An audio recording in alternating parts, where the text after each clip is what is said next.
오늘 본문 요한복음 8장은 음행한 여인 이야기, 세상의 빛이라는 예수님의 자기 계시와 가르침이 주된 내용입니다. 오늘 본문 첫째 부분은 음행한 여인 이야기입니다. 2절이 알려주듯 예수님은 성전에 들어가셔서 가르치셨습니다.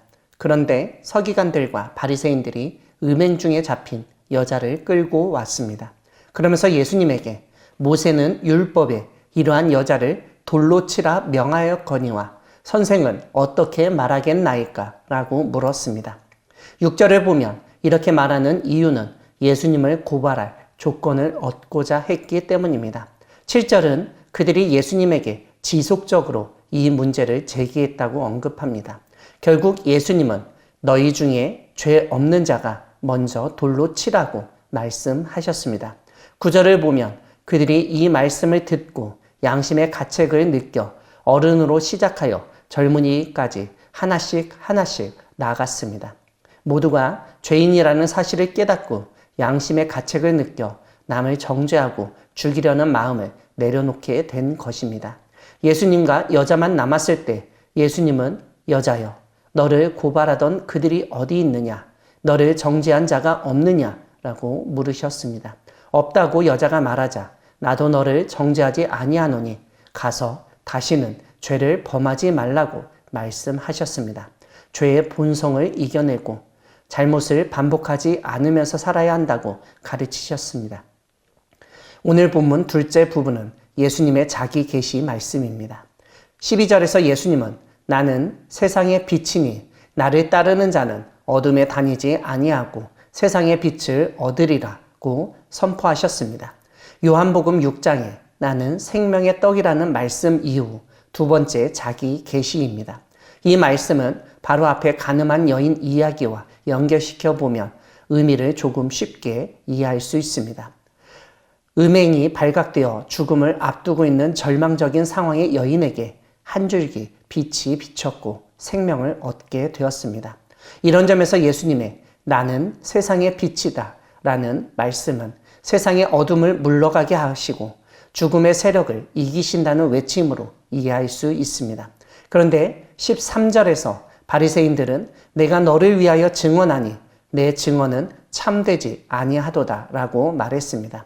즉 예수님의 말씀은 거짓이라는 뜻입니다.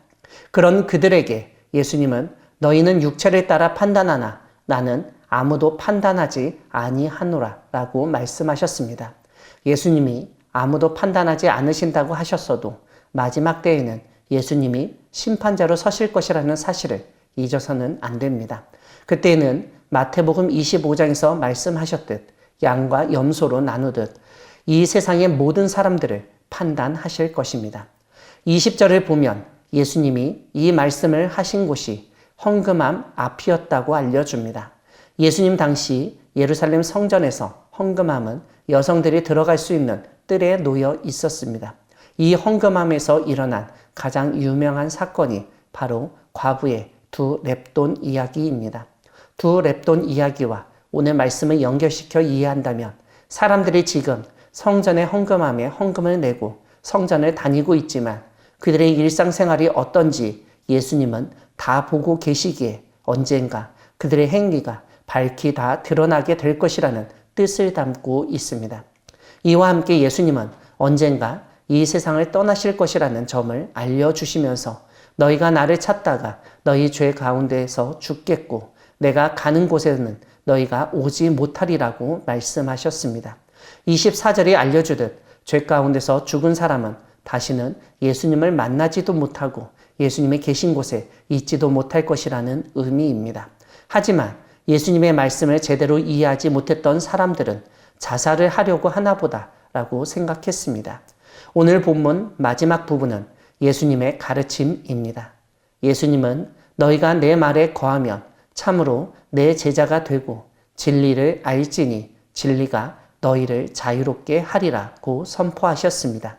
이 말씀을 이해하기 위해서는 반대로 생각해 볼 필요가 있습니다. 즉, 거짓은 우리를 구속시키고 종노릇하게 한다는 말입니다. 이러한 의미를 일깨우기 위해서 예수님은 34절에서 죄를 범하는 자마다 죄의 종이라고 말씀하십니다. 하지만 예수님을 믿지 않고 가르침을 거부하는 사람들은 예수님을 죽이려 했습니다. 이러한 사실을 37절, 40절에서 예수님이 나를 죽이려 하는도다 라고 하시는 말씀에서 확인할 수 있습니다. 52절을 보면 이런 가운데 예수님은 사람이 내 말을 지키면 영원히 죽음을 맛보지 아니하리라고 알려주셨습니다. 사랑하는 광야교회 성도 여러분, 하나님은 예수님을 통해 진리를 알려주시고 자유케 하신 분이십니다. 예수님을 믿는 것, 하나님의 말씀을 듣는 것만이 참된 자유를 누리게 만듭니다. 참된 자유는 거짓에, 죄에 종노릇하지 않는 것입니다. 이러한 자유를 경험하고 누리기 위해서는 무엇보다 예수님을 만나고 알아야 합니다. 왜냐하면 예수님이 진리이시기 때문입니다. 성경은 끊임없이 예수님을 만나기 위해서는 하나님의 말씀을 읽고 듣고 바로 알아야 한다고 가르칩니다. 진리를 바로 알 때 거짓을 분별할 수 있습니다. 거짓은 우리를 속이고 종속시키며 종노릇하게 만듭니다. 지금 나를 구속시키고 예속되게 하는 것은 무엇입니까? 어찌 보면 그 모든 것은 우리 안에 진리이신 예수님을 모시지 않았기 때문에 생기는 일입니다. 진리이신 예수님을 만나 모시고 참 자유를 누리며 아직도 죄의 종노릇하는 사람들에게 진리와 자유를 전하는 우리 모두가 되기를 소망합니다. 아멘.